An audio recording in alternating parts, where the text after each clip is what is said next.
የነበረው ደግሞ የሳካ መመለስ ነበረ።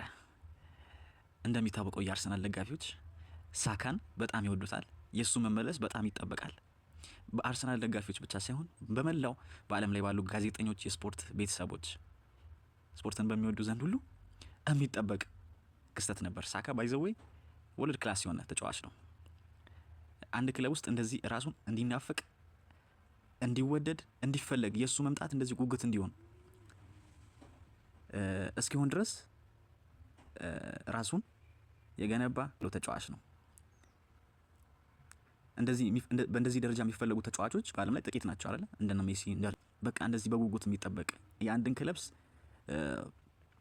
ፐርፎርማንስ ሲግኒፊካንትሊ ቼንጅ የሚያደርጉ ተጫዋቾች በዚህ ደረጃ በቃ በእንደዚህ አይነት ክላስ ውስጥ ያለ ተጫዋች ነው። የባላንዶር ሌቭል ተጫዋች ነው ባይዘዌይ ሳካ። በዚህ ዓመት ሊያነሳ ይችል ነበር ባይጎዳ ኖሮ።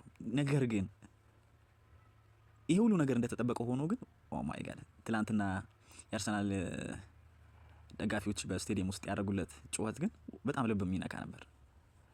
ሳካን የተቀበሉበት መንገድ በጣም ስሜትን የሚያሞቅ ነው።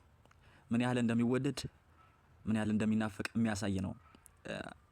በስቴዲየም ውስጥ ተጫዋች ደጋፊዎች ጽሁፍ ዌልካም ባክ ሳካ የሚል ህጻናቶች ይዘው ጽሁፍ አሰርተው ፖስተር አሰርተው ተጫዋቹ ገና በማሟሟቅ ላይ ሳለ ነበር ስቴዲየሙ በሙሉ በመነቃቃት ላይ ነበር። በቃ እሱን የተቀበሉበት መንገድ አርቴታም እንደተናገረው ተጫዋቹ በዚህ ያክል መወደዱ